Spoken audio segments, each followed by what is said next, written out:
La mañana de mi boda amaneció clara y brillante, un cielo azul perfecto que se extendía interminablemente arriba. Debería haberme sentido como la mujer más feliz del mundo, pero mientras me deslizaba en mi vestido, un susurro de inquietud se mecía en la habitación como una brisa desviada. Lo ignoré, atribuyéndolo a los nervios habituales previos a la boda. La iglesia estaba adornada con flores, un pasillo fragante dispuesto ante mí. Nuestros amigos y familiares se giraron para mirar mientras caminaba hacia mi futuro. Él estaba allí, mi futuro esposo, con su postura habitualmente segura ligeramente marchita. Nuestras miradas se encontraron y, en lugar de calidez, detecté un destello de algo más. ¿Era reluctancia? Mientras el sacerdote comenzaba, con su voz de barítono tranquilizadora, escuché las palabras que había soñado desde que era una niña. Pero el sueño se sintió contaminado mientras observaba su rostro contorsionarse ligeramente, como si el voto que estaba a punto de hacerse estuviera amargando en su lengua. ¿Aceptas, Judy, a este hombre como tu legítimo esposo?, preguntó el sacerdote. Si acepto, respondí, con la voz temblorosa pero firme. Llegó su turno, y el silencio se extendió un latido demasiado largo. Si acepto, dijo finalmente, pero sonó como una pregunta suspendida en el aire, sin resolver. Después de la ceremonia, mientras estábamos en la limusina, los confines del automóvil se sentían como un capullo, separándonos de las celebraciones afuera. Busqué su mano, buscando algo de consuelo, alguna señal de que todo estaba como debería ser. ¿Está todo bien?, pregunté, mi voz cargada de preocupación. Me miró, sus ojos eran un laberinto que no podía navegar. Solo estoy preocupado, murmuró, las palabras parecían atascarse en su garganta. Preocupado porque, insistí, necesitando entender. Por hacerte feliz, Judy, dijo, apartando la mirada para mirar por la ventana. Todo esto es tan nuevo. Sus palabras pretendían ser tranquilizadoras, pero quedaron entre nosotros, un velo de duda que no podía sacudir. Quería creerle, achacarlo a la gravedad del día, pero un pequeño pensamiento insidioso se coló en mi mente. ¿Realmente quería esto? El resto del viaje transcurrió en silencio, un abismo que se ensanchaba con cada milla que pasaba. Cuando llegamos a nuestro nuevo hogar, crucé el umbral con el corazón cargado de preguntas. ¿Era esto solo un comienzo o el inicio de un final que aún no podía ver? Los primeros días de nuestro matrimonio fueron como vivir en el resplandor de un amanecer esperado durante mucho tiempo. Vertí amor en cada rincón del bungalow, esperando convertirlo en un santuario para ambos. Mi trabajo de marketing era más exigente que nunca, pero volver a casa con él hacía que las largas horas valieran la pena. O eso creía. Había comenzado un nuevo trabajo en una oficina en el centro, pero desde el principio la adaptación parecía equivocada. Su entusiasmo disminuyó tan rápidamente como se desvaneció la novedad, y pronto entraba por la puerta cada noche con los hombros encorvados y un ceño fruncido. La cena está casi lista, le gritaba, tratando de inyectar alegría a mi voz mientras el aroma de pollo asado llenaba el aire. No tengo hambre, respondía, un estribillo estándar que empezó a resonar por los pasillos, dejando un silencio que no podía llenar. ¿Por qué no te sientas? Cuéntame sobre tu día, sugería, buscando un puente hacia su isla aislada. Fue solo otro día, Judy. La misma tontería de siempre, nada que valga la pena mencionar, desestimaba, sus palabras eran desdeñosas, sus ojos evitando los míos. En los fines de semana, cuando la casa debería haber sido nuestro refugio, su madre llegaba sin previo aviso, su presencia una nube opresiva que sofocaba la luz que intentaba mantener con tanto esfuerzo. Era como una maestra de la manipulación, sus críticas veladas como preocupación. Judy, querida, ¿no crees que una esposa debería estar más tiempo en casa? Un hombre necesita a su cónyuge, no una casa vacía, decía, su voz goteando con dulzura falsa mientras preparaba té en la cocina. Estoy haciendo lo mejor que puedo, trabajando para mantenernos, respondía, manteniendo mi tono ecuánime, con la espalda girada para ocultar la frustración. Y, sin embargo, parece que tu mejor esfuerzo no es del todo suficiente, ¿verdad?, replicaba, sus ojos escudriñando la habitación, buscando cualquier imperfección para señalar. Las conversaciones con ella eran como navegar por un campo de minas, cada paso necesitaba ser calculado, cada palabra medida. Pero incluso mientras esquivaba y desviaba, podía ver el efecto que tenía en él. Parecía encogerse bajo su escrutinio, su autoestima ya frágil desmoronándose como pan seco. A pesar de la creciente tensión, Seguía ahorrando diligentemente, la caja de seguridad, mi voto silencioso a un futuro que aún esperaba salvar. Era mi acto oculto de fe, uno que no estaba listo para compartir, ni siquiera con él, especialmente no con su madre acechando como un buitre sobre nuestras vidas. A medida que pasaban los meses, la casa comenzó a sentirse más como un escenario para una obra en la que nunca audicioné y menos como el hogar que había imaginado. Me di cuenta entonces de que construir un hogar no era solo cuestión de amor, se trataba del calor devuelto, las esperanzas compartidas y los sueños nutridos juntos. Sin ellos, incluso las paredes más robustas podían sentirse como papel, y los ecos de un matrimonio no del todo completo resonarían en ellas, una melodía inquietante de la que estaba empezando a cansarme de bailar sola. El cambio en él era como la lenta invasión de sombras crepusculares, sutil al principio, luego abarcadora. El hombre con el que me casé, alguna vez rebosante de aspiraciones, empezó a desentrañarse hilo a hilo. El trabajo de oficina que había conseguido con tanta esperanza se convirtió en su prisión, eventualmente, lo despidieron. Lo llamaron reducción de personal, pero pude ver el alivio en sus ojos, un hombre liberado pero sin rumbo. Al principio, las bebidas eran pocas, una cerveza para ahogar el dolor del fracaso, un whisky para calentar un ego magullado. Pero las pocas se convirtieron en muchas, y las muchas se convirtieron en una compañía constante. Las botellas chocaban en la noche, el bote de reciclaje testigo de su nueva ocupación. La cena está lista, gritaba, ya que me había acostumbrado a preparar comidas que a menudo quedaban frías e intocadas. Un momento, respondía, el sonido de hielo contra el vidrio marcaba sus palabras. Pasaban horas, y él permanecía en su silla, una figura solitaria iluminada por la parpadeante televisión.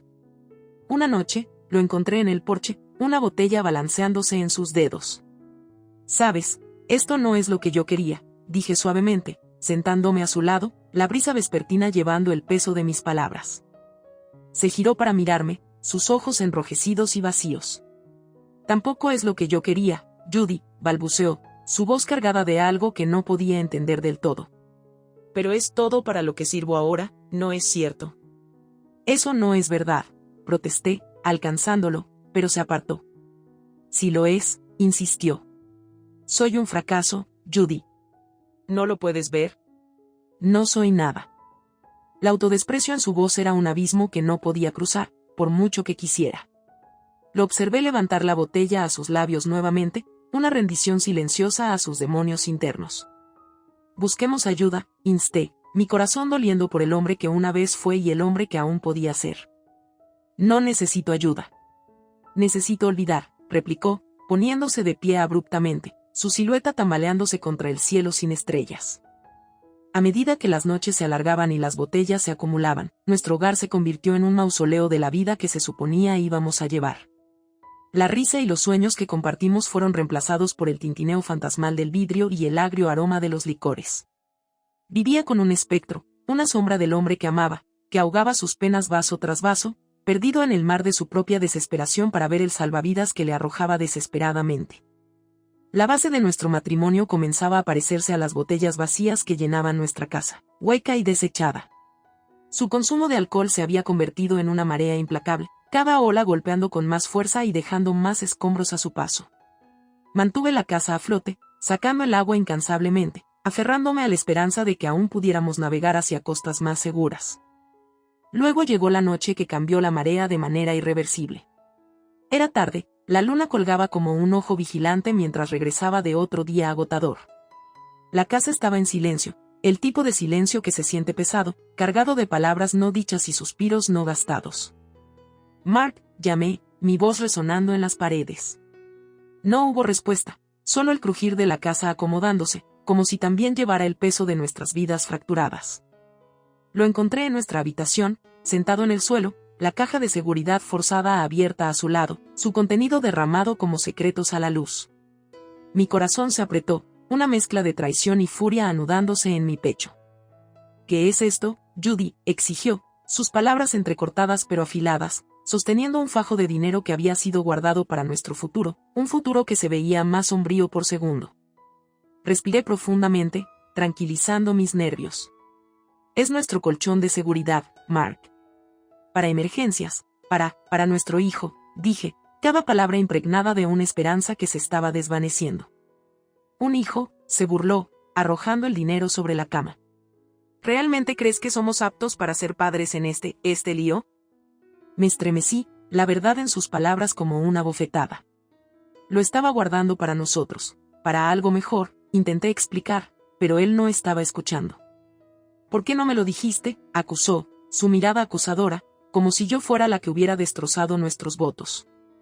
Porque ya no puedo confiar en ti, Mark, grité, rompiendo el dique. No con esto, no con nada. Estás borracho más a menudo que no, simplemente no puedo. Se levantó inestablemente, la ira en sus ojos reflejando la mía. Soy tu esposo. Si no puedes confiar en mí, ¿en quién puedes confiar? No lo sé, susurré, la confesión como un fragmento de vidrio en mi corazón. Esa noche, la cama que compartíamos estaba más fría que nunca, el espacio entre nosotros un abismo lleno de confianza rota y sueños destrozados. La caja de seguridad, un símbolo de esperanza, ahora yacía al descubierto, un recordatorio burlón de un futuro que quizás nunca sería. Y mientras escuchaba el ritmo de su respiración, profunda y constante en el sueño, me preguntaba si el hombre con el que me casé era solo otro sueño del... La aurora rompió con un brillo despiadado esa mañana, filtrándose a través de las cortinas y arrojando un resplandor crítico sobre los restos de la tormenta de la noche anterior. La cama estaba fría a mi lado, la marca de su cuerpo un recordatorio crudo de la brecha que se había ensanchado en una boca abierta. Estiré mi mano por las sábanas, la tela fría e inhóspita. El vacío de la casa resonaba en mí, un eco hueco que parecía burlarse del vacío en mi pecho. Mis pies encontraron el suelo y me dirigí a través del silencio hacia la cocina, el corazón de nuestro hogar ahora desprovisto de su pulso. Fue entonces cuando lo vi. El espacio donde solía estar la caja de seguridad estaba sorprendentemente vacío, un cuadro limpio en el polvo donde había descansado, sin ser molestado hasta la noche anterior. Un frío me recorrió, más frío que las baldosas de piedra bajo mis pies. Y allí, en medio del caos de mis pensamientos, estaban los papeles de divorcio. Estaban doblados con cuidado, la nitidez de los bordes en marcado contraste con la agitación que bullía dentro de mí. Su caligrafía adornaba la hoja superior, un mensaje que era a la vez un adiós y un insulto final. Judy, leí en voz alta, mi voz extraña en mis oídos, no puedo vivir así más. No lo haré. La habitación giraba mientras me agarraba al borde de la mesa en busca de apoyo. Esta era su respuesta, entonces, una huida en la noche, un robo, una ruptura de nuestros lazos con la frialdad eficiente de una cuchilla. Recogí los papeles, la textura del papel áspera bajo mis dedos. Los desplegué, extendiéndolos ante mí como un mapa de una tierra que ya no reconocía. ¿Por qué? La pregunta escapó de mis labios, una sola palabra que llevaba el peso de 1000 momentos, 1.000.000 de fragmentos de una vida que pensé que estábamos construyendo. Estás mejor sin mí. Su voz, un susurro fantasmal del pasado, resonaba en mi mente. Era algo que había dicho antes, en uno de sus raros momentos de claridad ebria. Respiré profundamente, el aire agudo en mis pulmones. No, respondí al fantasma de él, suponía que íbamos a ser mejores juntos. La pluma era pesada en mi mano, un arma y una llave al mismo tiempo. Con cada trazo de mi nombre en los papeles, sentí que un pedazo del dolor se alzaba, un desenredo del nudo que se había estado apretando alrededor de mi corazón. El divorcio no era una cuestión de sí, sino de cuándo. El cuándo había llegado con la salida del sol, con la ausencia marcada del hombre al que me había comprometido estar junto en la salud y en la enfermedad. La enfermedad había llegado y la salud había huido, y yo me quedé sola de pie. La policía. Necesitaba llamar a la policía. La traición no era solo emocional sino ahora también criminal. Alcancé el teléfono, los números una letanía de finalidad, el final de un acto en la trágica obra de nuestro matrimonio. La llamada fue breve, mi informe sucinto. Mi esposo me ha robado, dije, mi voz firme, traicionando el temblor que amenazaba con consumirme. Y creo que sé dónde podría estar. Las piezas estaban en movimiento, una cascada que terminaría en la luz descarnada de la justicia. Agarré los papeles de divorcio, un talismán contra la incertidumbre del futuro. Hoy, enfrentaría el final de nosotros. Hoy, reclamaría los restos de mí misma. Con los papeles de divorcio aferrados en mi mano temblorosa, me encontraba fuera de la fachada familiar de la casa de su madre. Era una estructura con la que había llegado a asociar incomodidad y desdén, pero hoy era el telón de fondo de mi última posición. La policía llegó con un susurro de sirenas y un silencio de autoridad. Los conduje, mi resolución una cáscara frágil alrededor del caos de mis emociones. La puerta cedió ante mi golpe, su madre respondiendo con una fachada de inocencia que no llegaba del todo a sus ojos. «Judy, ¿qué es esto?» «¿Por qué están aquí la policía?», preguntó, su voz una sinfonía de sorpresa fingida. «¿Dónde está él?», exigí, mi voz más fuerte de lo que me sentía. «En el despacho», dijo, haciendo un gesto con una mano temblorosa, la capa de control deslizándose. El despacho era una habitación sumida en sombras, pero hoy estaba iluminada por la cruda verdad. Allí estaba él, el hombre que una vez amé, su figura encorvada sobre la caja fuerte abierta, nuestra caja fuerte, su contenido extendido ante él como los despojos de la guerra. «Mark», dije, mi voz una hoja, «¿qué has hecho?». Levantó la vista, su rostro una máscara de culpa que no podía ocultar. «Judy», empezó, pero sus palabras fueron interrumpidas por los agentes que avanzaban. «Tiene que venir con nosotros, señor», dijo uno de los agentes, su tono sin espacio para argumentos. La mirada de Mark se desvió hacia mí, buscando un aliado donde no lo había. «Judy, por favor», suplicó, «puedo explicarlo». «No hay nada que explicar», respondí, la finalidad en mi voz resonando en la repentinamente abarrotada habitación. Su madre, siempre la matriarca, dio un paso adelante, su mano extendiéndose como para proteger a su hijo. «No puedes hacer esto». «Es mi hijo», exclamó, su voz resquebrajándose bajo la tensión. «También es un ladrón», dije, girándome para enfrentarla. «Y tú, su cómplice». La habitación estaba densa de tensión, los agentes siendo testigos silenciosos de nuestra tragedia doméstica. Observé cómo le leían sus derechos, el clic de las esposas un signo de puntuación al final de nuestra historia compartida. Mientras lo llevaban, le extendí los papeles de divorcio, el documento que cortaba lo poco que quedaba de nuestro vínculo.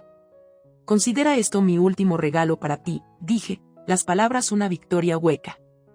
Su madre lloraba ahora, sus sollozos una banda sonora para el desmantelamiento de su fachada. Me miró, sus ojos buscando clemencia. «Judy, yo». «Guárdalo», la interrumpí, la amargura en mi voz un testimonio de los años de su veneno. «Ya has hecho suficiente». Los agentes se volvieron hacia ella, sus expresiones sombrías. «Señora, vamos a necesitar hacerle algunas preguntas», dijo uno de ellos, señalando el comienzo de su propia rendición de cuentas. Permanecí allí, en medio de las ruinas de lo que una vez fue un matrimonio, una vida. Los papeles en mi mano ahora se sentían más ligeros, como si al firmarlos, también hubiera renunciado al peso que llevaban. Había venido a confrontar, pero me fui con una declaración de mi propia independencia, el comienzo de una vida que volvía a ser solo mía. El tribunal estaba a años luz de las escenas cálidas y llenas de amor que alguna vez imaginé que estarían llenas de mi matrimonio. En lugar de miradas compartidas de afecto, había miradas frías y duras. Donde deberían haber susurros de apoyo, había el sonido estéril de procedimientos legales. Me senté allí, una figura solitaria en medio de un mar de rostros, algunos compasivos, la mayoría indiferentes. El juez presidió la sala con un aire de finalidad distante, su martillo en posición como la espada de Damocles sobre el destino de las dos personas que más me habían agraviado.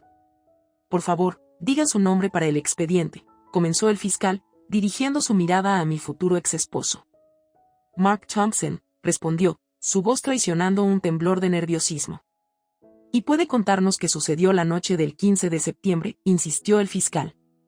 Mark vaciló, sus ojos parpadeando hacia mí antes de volver a la seguridad de su regazo. «Yo tomé una caja de seguridad que pertenecía a mi esposa». «¿Y este acto fue premeditado?», la pregunta fue como una lanza, apuntando a empalar cualquier resto de su defensa. «No», tartamudeó Mark, «no fue así. Estaba desesperado, yo». Sin embargo, era consciente de que tomar la caja estaba en contra de la ley. El fiscal interrumpió su titubeante explicación. «Sí», admitió Mark, con la cabeza baja, «lo sabía». El fiscal dirigió su atención hacia la otra acusada. «Señora Thompson», se dirigió a la madre de Mark con una cortesía clínica, «¿cómo se declara ante el cargo de cómplice de robo?». La mujer que me había atormentado con su presencia, que se había mantenido alta y orgullosa en defensa de su hijo, ahora parecía pequeña y desinflada. «Culpable», susurró, y fue la palabra más dulce que la había escuchado decir. El juez carraspeó, un sonido que llamó a la sala al orden. A la luz de las pruebas presentadas y las declaraciones de los acusados, estoy listo para dictar sentencia. Contuve la respiración, el aire en la sala de audiencias espeso de anticipación. Mark Thompson, por el delito de robo, le impongo una condena de 6 años de prisión, declaró el juez, su voz inflexible. Hubo un suspiro detrás de mí, pero permanecí quieta, mis ojos fijos en el hombre que alguna vez amé. Y a usted, señora Thompson, le impongo una multa de 700,000 pesos por su papel como cómplice en este delito, continuó, y casi pude escuchar las cadenas de su arrogancia romperse. El martillo cayó, y con él, el telón de esta farsa de justicia. Pero esto no era solo acerca de la retribución, se trataba de recuperar mi vida. Judy, llamó Mark mientras el alguacil lo conducía, lo siento. Me volví para mirarlo, mi mirada firme. Tus disculpas no pueden deshacer el pasado, Mark. Espero que encuentres algo de paz en el futuro. Al salir del juzgado, el sol parecía brillar un poco más, el cielo un tono más profundo de libertad.